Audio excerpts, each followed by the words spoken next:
Eh bien bonjour, voici Serge d'Oregon Classics, venu vous présenter aujourd'hui ce Chevrolet pick-up C10 Custom de 1970. Alors c'est un pick-up que je viens d'acheter et qui est sur le point de partir. Il partira aujourd'hui même vers la France, destiné donc au garage Joliet, chez Cédric, mon partenaire. Et maintenant, si toutefois quelqu'un était intéressé donc pour l'acquérir avant qu'il arrive en France, c'est tout à fait possible aussi, et c'est la raison donc, de cette petite vidéo. Oui, si on l'emmène s'il arrive chez Cédric, il sera évidemment, je dirais pas restauré, mais on y fera un petit peu de travail, pas grand chose, c'est surtout de la rénovation, le nettoyer, voilà. Pas grand chose vraiment, je viendrai en détail de toute façon sur ce qui serait à faire sur ce pick-up. Mais voilà, donc encore une fois, l'opportunité pour quelqu'un de l'acheter dans l'état et de faire soi-même sa petite rénovation. Voilà quoi, c'est un pick-up, on en fait un petit peu ce qu'on veut, on le garde tel quel, ce qui est très, très possible, ou alors on le restaure gentiment, ou alors on le restaure complètement. Enfin voilà, c'est quand même un modèle 70, un C10 de 70, on sait que ces pick-up là ont une grosse cote, sont de très bons véhicules, et on en voit ici aux US très très couramment, complètement restaurés, avec des prix qui s'échelonnent entre 15 et 20 000 dollars allègrement, sans problème. Voilà, deux mots sur celui-ci donc, c'est bien sûr, il est équipé d'un moteur V8 de 350 cubic inch, il a un freinage assisté, il n'a pas de freinage assisté, on voit que des travaux récents ont été faits sur le mètre-cylindre, il a été remplacé, mais il n'est donc pas équipé de l'assistance freinage, il est équipé d'ailleurs de 4 freins à tambour ou à confirmer. Je me demande s'il n'a pas des disques à l'avant. Non, je pense pas. Non, c'est 4 freins à tambour, sans assistance. Direction assistée, évidemment. Et voilà, donc on voit un moteur ici qui a été, pipe d'échappement qui n'est pas d'origine, c'est de l'aftermarket, ainsi que les caches-culbus, c'est tout de l'Edelbrock. Il faut savoir que c'est un pick-up que j'ai acheté à environ 70 km de Portland, au sud de Portland. Je l'ai acheté aux enchères et je l'ai conduit, je l'ai ramené à la maison. Et il s'avère se conduire dans le plus grand confort et sans aucun problème. Il fonctionne très très bien. Moteur, c'est bien réglé, ça fonctionne très très bien. Aucune hésitation, aucun problème, quoi que ce soit. La direction est bonne, est saine, elle est franche, le truck ne l'ouvre pas. Et voilà, transmis les vitesses passent comme elles devraient le faire. Donc vraiment au niveau fonctionnement, ce pick-up est un très très bon produit.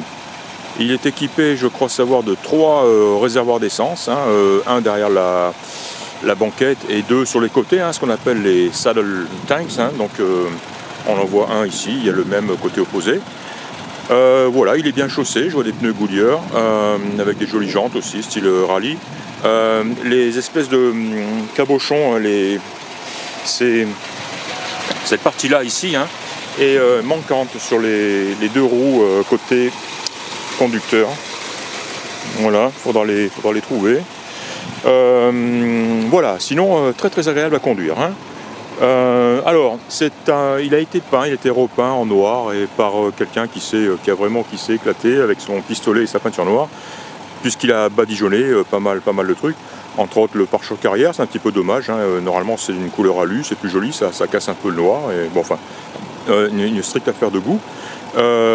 Mais des détails aussi, comme par exemple l'intérieur des portes ici, il me semble que là, ça doit être chromé aussi, les tours de fenêtre ici, ouais, c'est pas noir, normalement cette partie-là, voilà cette partie-là. Et on voit l'intérieur aussi, il est allé allègrement, heureusement il a épargné la plaque Vin, mais on voit une très belle peinture noire très brillante sur les joints ici d'étanchéité. Donc voilà, ça tout de suite, ça montre le niveau le niveau ou la qualité de la peinture qui a été faite. On voit ici ça a été tout badigeonné, etc. Voilà. Ceci dit, extérieurement il apparaît bien, la peinture est brillante, elle est bien posée. Je n'ai pas noté de rouille, de bulles. Les seuls points de rouille que j'ai pu noter sont ici au niveau des seuils de porte. Et il semblerait que ce sont les seuils de porte eux-mêmes qui sont rouillés. Hein, voilà, sinon, ça m'a l'air en tout cas plutôt solide, plutôt sain en dessous. À ce sujet, j'ai déjà commandé pour ce pick-up quelques pièces. J'ai commandé pour environ un peu plus de 300 $ de pièces et cela inclut donc justement ces fameux seuils de porte en espèce d'aluminium ici. J'ai commandé aussi un jeu de joints de porte complet, côté la paire, côté droite et gauche, pour remplacer les joints qui ont été peints. Et qu'est-ce que j'ai acheté aussi? Ah oui, j'ai acheté aussi, ça, toute la feutrine, les joints, tout autour des fenêtres et jusqu'en bas, jusque le long des glissières dans lesquelles glisse la fenêtre, parce que justement les fenêtres sont un petit peu difficiles à monter et descendre. D'ailleurs, on voit tout de suite pourquoi. Donc voilà, tout ça, tous ces joints-là ont été commandés et sont livrés fournis avec le pick-up. Alors l'intérieur, tiens, on a une banquette qui semble d'origine. Elle est un petit peu molle, elle s'est un petit peu affaissée côté conducteur, mais bon, elle est tout à fait confortable et en bon état. On voit que c'est du vieux vinyle avec ici quelques petites traces de cigarettes, et là-bas aussi, donc voilà, pas top. Ce pick-up, il faut savoir qu'il était à l'origine pas noir, mais cette espèce de couleur ocre. D'ailleurs, on la voit un petit peu sur les montants de... Ouais, voilà, ici, là. Sur les montants de pare-brise, ici, on voit sa couleur d'origine, et puis là-bas aussi, voilà, juste en bas du pare-brise. Et voilà, ce qui explique les panneaux de porte aussi de cette couleur, voilà, qui tranche un petit peu avec le noir. Voilà, un volant ridicule, grand, dont j'ai horreur, beaucoup trop petit à mon avis. Bon, heureusement la direction est assistée, donc c'est pas un problème. Mais enfin, en plus il est piqué, rouillé, le klaxon ne fonctionne pas. Voilà, moi personnellement, j'aurais vite remis ou réinstallé un volant d'origine. Voilà, que dire de l'intérieur, sinon propre, fonctionnel, les compteurs, tous les compteurs, les instruments, les lumières, ça fonctionne, donc c'est une très bonne chose. Toutes les jauges, on les voit en bas, température, batterie, et pression d'huile, et jauge d'essence bien sûr. Et voilà, un autoradio aussi qui, je me souviens pas, fonctionne ou pas. Je sais pas, peut-être pas, j'arrive pas à faire tourner il manque le bouton de toute façon ici pour chercher les stations. Enfin voilà, de toute façon c'est un vieil autoradio sans intérêt. J'ai noté aussi que les commandes ici de désembuage, de chaleur est un petit peu dur à manipuler. À mon avis, il faut revoir tout ça, il faut démonter, voir derrière, voir la tringlerie. Mais là actuellement ça ne marche pas comme ça le devrait. Voilà, donc c'est tout intérieurement, donc j'ai dit surtout, enfin voilà, les commandes de chauffage et désembuage, ce volant que moi personnellement j'enlèverai vite fait, et puis voilà, peut-être éventuellement refaire la banquette et puis échanger la housse. Les seuils de porte, donc les seuils de porte seront livrés. Éventuellement, ce qui serait une bonne idée aussi, peut-être c'est lui mettre une nouvelle moquette, une moquette disons, plutôt qu'un tapis en caoutchouc qui est un petit peu abîmé.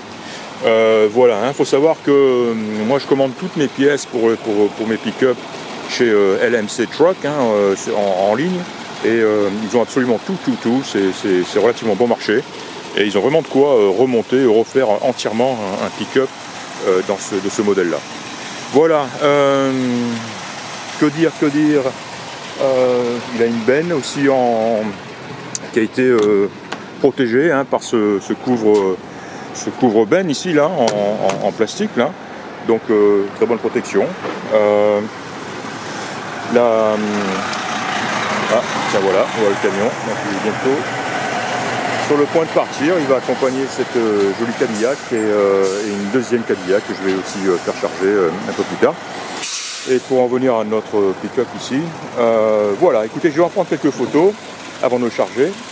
Si vous êtes intéressé, si vous avez d'autres questions, n'hésitez pas. Là je viens de... Voilà, un petit éclat sur le pare-brise ici. C'est le seul. Et voilà, il manque un essuie-glace. Voilà, que dire de plus tout le système de chauffage est branché. Donc cela laisse espérer que le chauffage des embuages fonctionne. Il faut simplement, à mon avis, revoir la tringlerie et les commandes de chauffage. De jolis chromes, le pare-choc chromé est en très bon état, la grille aussi, les feux, les optiques, les pneus j'ai dit sont très beaux aussi. Voilà, c'est tout. Hein. Encore une fois, je vais en prendre plein de photos et vous pourrez voir tout ça sur mon site certainement ou me les demander. Et voilà, le prix n'est pas encore déterminé. Je vais essayer justement de le tirer au plus bas. Et voilà, hein, pour laisser la possibilité ou l'opportunité à quelqu'un de s'offrir un C10 et de le faire vraiment à son goût. À mon avis, la base est très bonne. Voilà, c'était Serge d'Orion Classics. Je vous remercie de m'avoir écouté et je vous dis à très bientôt. Au revoir.